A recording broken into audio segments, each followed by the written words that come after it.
Abrimos o primeiro bloco do Mais Saúde, Programa de Saúde da Terceira Via, entrevistando o ortodentista Rafael Correia, formado na Faculdade de Odontologia de Campos e com especialidade nessa área que é uma área recente na odontologia, uma área que deve ter aproximadamente 3 décadas. Não creio que tenha mais do que isso, Rafael?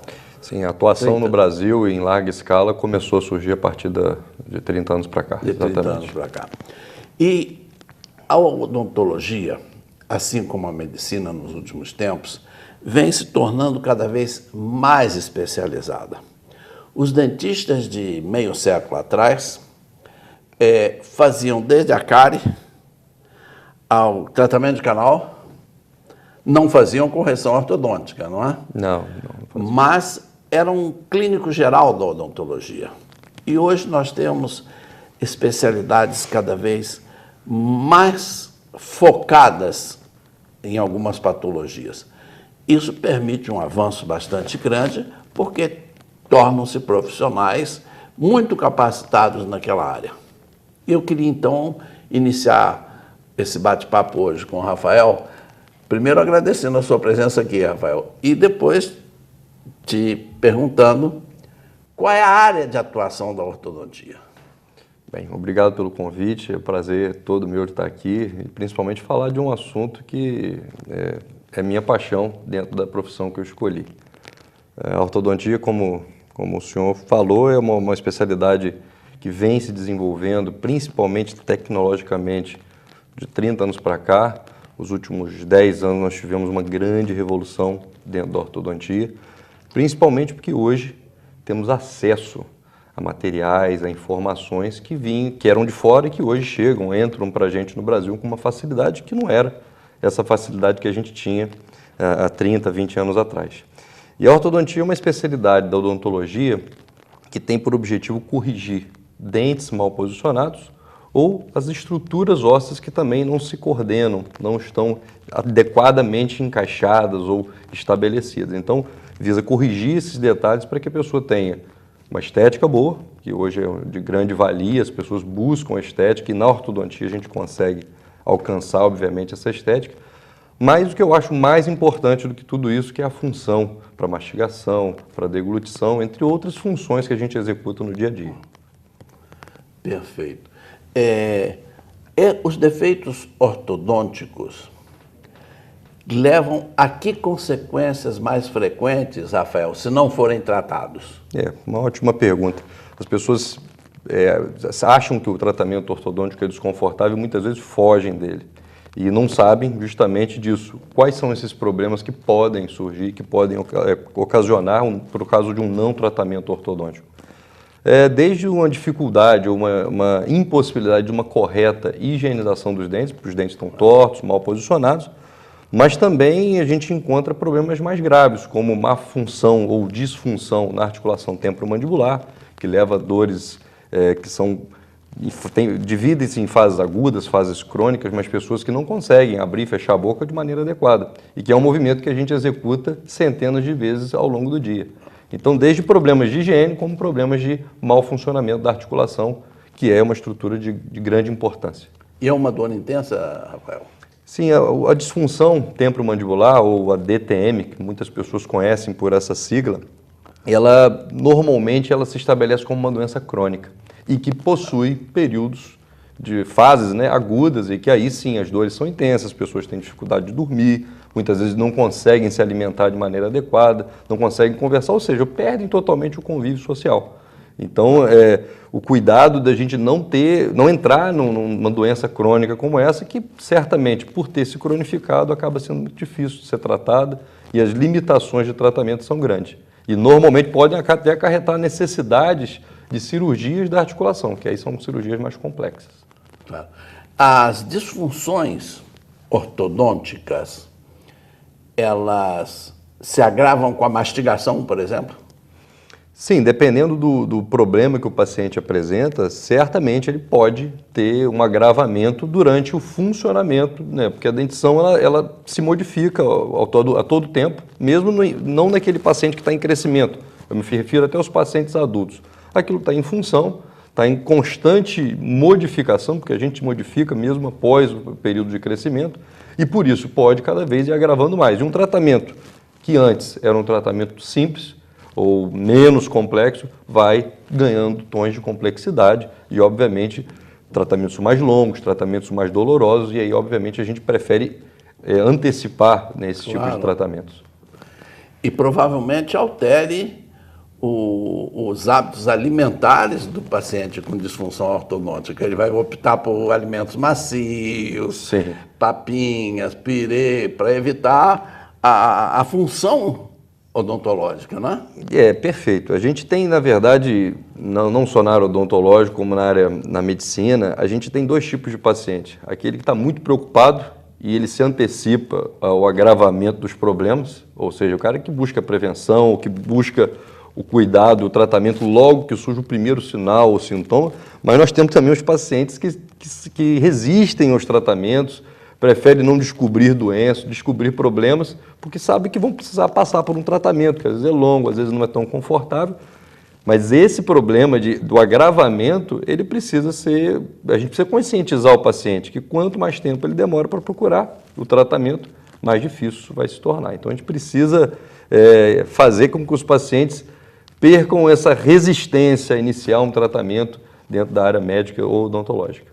Rafael, eu vou deixar uma pergunta para você me responder no segundo bloco, que o tratamento de canal se faz em 3 ou 4 visitas ao consultório odontológico. O tratamento ortodôntico tem uma duração diferente. Fale-nos no segundo bloco sobre a duração dos tratamentos ortodônticos. Terminamos aqui o primeiro bloco, retornamos em seguida com o Dr. Rafael nos falando sobre ortodontia. Não saia daí, fique conosco.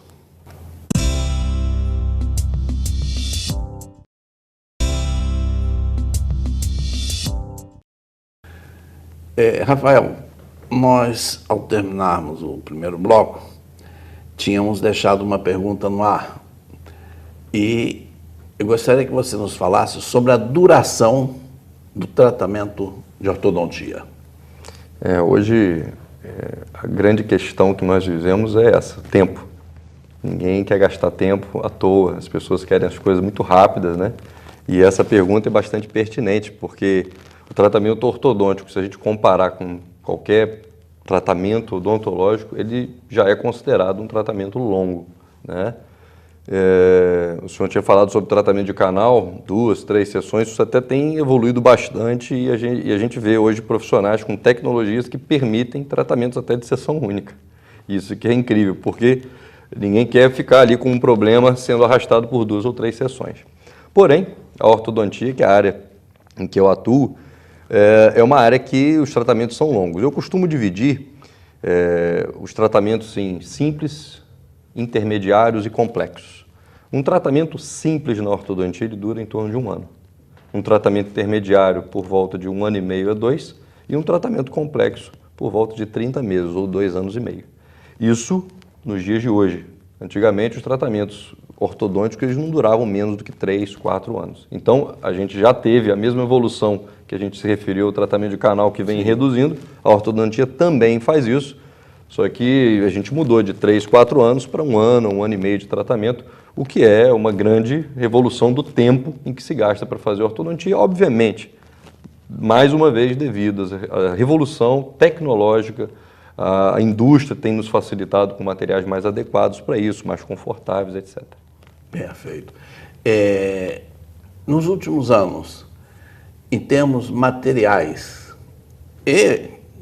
ou tecnológicos, se você preferir, aconteceram muitas mudanças positivas no campo da ortodontia, Rafael? Sim, altamente positivas. A revolução tecnológica que eu me refiro é da técnica em si e também material, né? Principalmente as universidades na Ásia, os coreanos, os chineses, os japoneses, desenvolveram técnicas e materiais que revolucionaram hoje o tratamento. E, na verdade, eu não digo que aconteceu, nós estamos vivendo dentro da ortodontia uma revolução tecnológica e que tem alterado durante os tratamentos que a gente ainda vem fazendo, a forma de executar. A ortodontia ela se baseia, a base dela é movimentar dentes apoiados em outros dentes. O que aconteceu de diferente é que hoje a gente consegue movimentar dentes apoiados em outras estruturas ligadas à estrutura óssea facial, o que revoluciona e diminui a quantidade de efeitos colaterais que os movimentos tinham.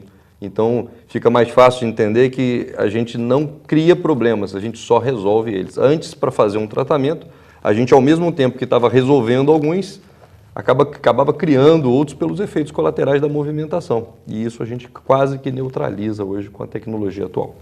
Agora, você não fica surpreso de que esses avanços tecnológicos não venham da França, nem da Inglaterra, nem dos Estados Unidos, nem do Canadá, venham da China? Qual foram os outros? Coreia, principalmente, né? E Japão. E Japão. Eu acredito muito... Eu fico surpreso com essa informação. Mas o motivo disso tudo, acredito que seja porque as escolas mais tradicionais advêm desses lugares, da Alemanha, da Noruega, dos Estados Unidos. E as escolas tradicionais são muito mais resistentes às mudanças.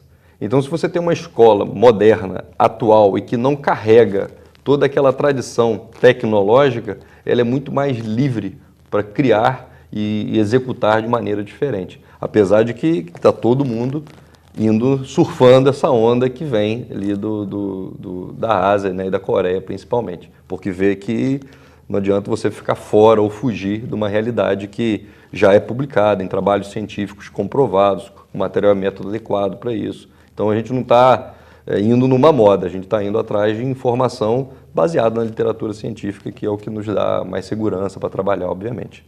E, para ilustrar, Rafael, na área da pesquisa científica, nós também temos visto material de excelência oriundo de pesquisadores do Sudeste Asiático. Sim. Que há 30, 40 anos atrás não eram capazes de produzir uma penicilina. Não existia nada, né?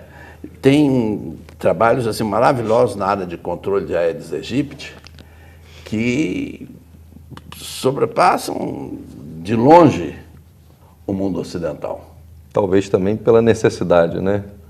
Sim, mas também é surpreendente, porque quando eu fiz o doutorado na área de controle de Aedes aegypti, eu me surpreendi muito com as inovações produzidas pelo Sudeste da Ásia, por Coreia, por Vietnã, por Japão, por China, no controle de Aedes aegypti. Era pela necessidade, mas também porque há, me parece, toda uma política de desenvolvimento científico e tecnológico muito prestigiada. E uma facilidade de pesquisar.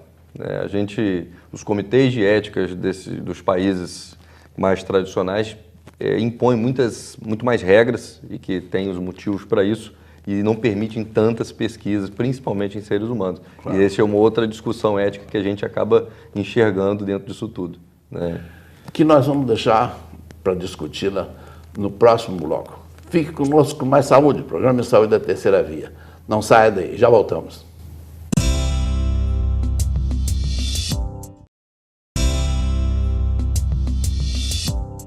Retornamos no terceiro bloco do Mais Saúde, o programa de saúde da Terceira Via, e eu gostaria que o Rafael nos falasse um pouco. Rafael, nós somos um país, eu vou usar essa expressão talvez um pouco dura, mas nós somos um país de desdentados, na maioria dos brasileiros, particularmente dos brasileiros mais humildes. Isso só se resolve com um atendimento, seja na área médica, odontológica, com um atendimento infantil, um atendimento que se inicia com a criança começando a escola, ou talvez até antes, você me diga, não sei.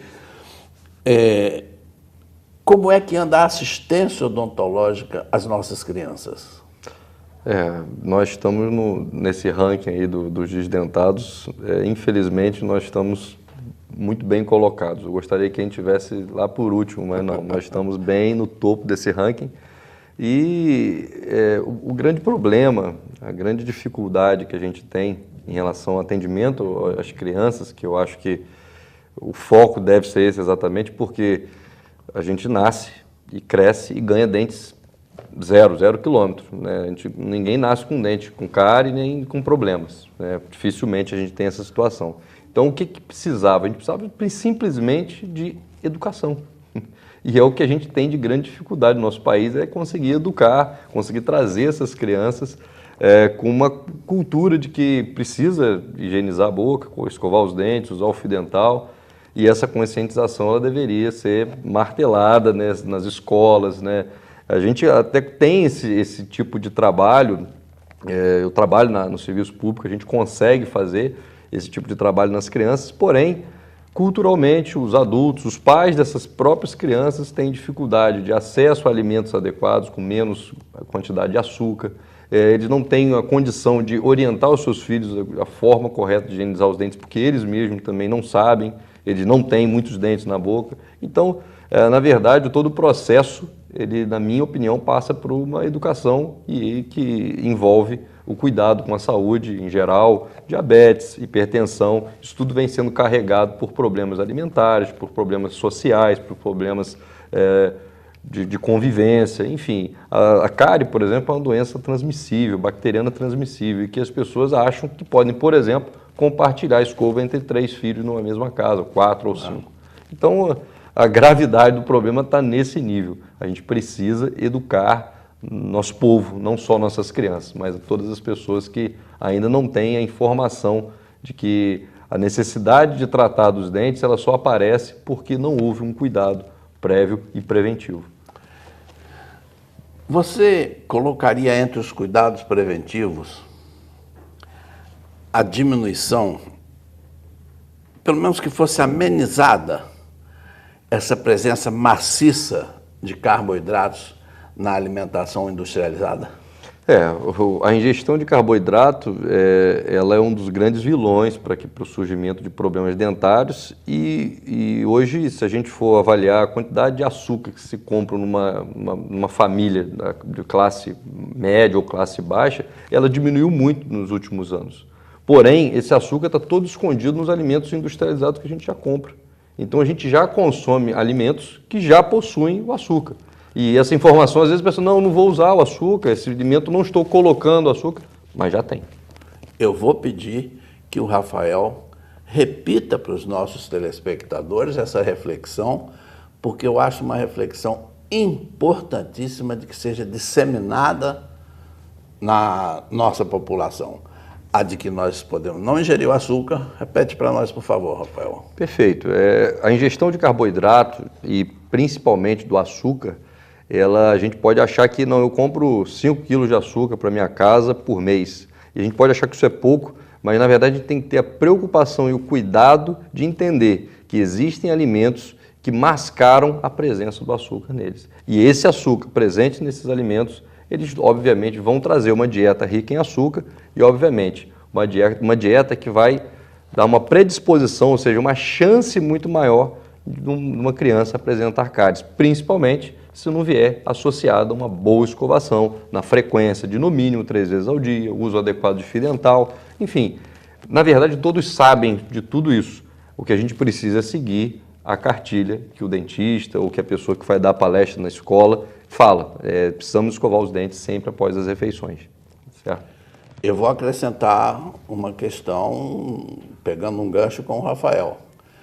Esse exagero de carboidratos para tornar os alimentos industrializados mais saborosos provoca cáries dentária, conforme o Rafael citou aqui de forma muito didática, e aumentam muitíssimo as complicações dos pacientes diabéticos. Sim. Que é uma doença que cada vez surge e cada vez surge mais cedo nas crianças, né? E olha só, Rafael, na medida em que aumenta o sobrepeso e a obesidade, aumenta também as doenças articulares. Ou seja, nós estamos trabalhando com uma cascata, né? Um problema vai desencadeando o outro e a gente não tem controle sobre a saúde pública porque a gente não consegue controlar o primeiro, que na minha opinião é o mais importante, que é a educação. Se as pessoas tiverem essa informação maciça, eu acho que as coisas podem ser melhoradas. podem ser bastante atenuadas, mas precisaria também uma disciplina no processo industrial de alimentação. Ah, sim, uma fiscalização, sem dúvida. Fiscalização. E houve toda uma mudança de industrialização dos hábitos alimentares. Quantas famílias hoje, em termos percentuais, almoçam juntas? É um hábito Fizeram difícil, um almoço pela manhã, não é? A esposa com a ajuda do marido, ou o marido com a ajuda da esposa, prepara um almoço para que almoce junto com todos os filhos, uma alimentação o mais natural possível. São pouquíssimas. Não é uma realidade. São pouquíssimas. E isso foi interessante você abordar, porque na clínica médica nós enfrentamos o mesmo problema com os pacientes diabéticos, com os pacientes de sobrepeso e os pacientes obesos, com todas as consequências que nós profissionais de saúde, né, já sabemos. Rafael, para encerrar o nosso terceiro bloco, eu estou adquirindo o hábito de pedir que o entrevistado faça um resumo das questões mais importantes que nós abordamos aqui, para que o nosso programa se torne cada dia mais didático e mais útil a você, telespectador da Terceira Via. Muito bem. Acho que para resumir, falar da especialidade em que eu milito, que é a ortodontia. Então é uma especialidade que visa cuidar dos dentes que estão tortos, ou as arcadas que não conseguem se encontrar e se encaixar de maneira adequada. E essa especialidade, ela precisa ser utilizada e precisamos intervir nas pessoas o quanto antes for possível. Porque o que a gente conversou, a gente precisa atuar antes que os problemas se agravem.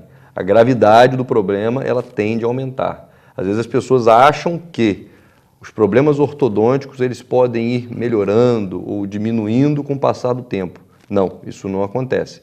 A ortodontia, ela precisa atuar para que ocorra essa melhora e o controle, para, obviamente, atingir uma estética adequada, uma mastigação adequada, que é o mínimo que uma pessoa precisa para sobreviver e ter uma vida saudável, uma vida social adequada. No que diz respeito à ortodontia. E no que diz respeito à odontologia, de maneira geral? Na odontologia, eu acho que a gente precisa, primeiro, fugir desse topo do ranking dos desdentados. E, para isso, obviamente, cuidar de uma alimentação mais regrada, uma alimentação livre de açúcares, com uma diminuição da ingestão de carboidratos e, associado a isso, um cuidado com a higiene pessoal e a higiene bucal especificamente, que é uma escovação após cada refeição, uso do fio dental no mínimo uma vez ao dia, e entender que a cárie é uma doença que só surge se a gente tem esse descuido, e é uma cárie altamente contagiosa. Então, não vamos compartilhar escovas dentro de casa, não vamos compartilhar os mesmos materiais utilizados. Terminaria deixando aqui uma sugestão para os nossos telespectadores. Troque aquela garrafa de Coca-Cola ou de qualquer outro refrigerante por um bom suco de laranja, de acerola, de abacaxi, porque o nosso país é um dos países mais ricos em variedade de fruta. Não é possível que a gente prossiga vendo nossos filhos com 10, 12, 15 anos de idade com cáries nos dentes pelo excesso de açúcar nos refrigerantes, nos industrializados de forma geral. Terminamos aqui o terceiro bloco do Mais Saúde, programa de saúde da Terceira Via, agradecendo muito a presença do Dr. Rafael e esperando que tenhamos sido útil para você, nosso telespectador.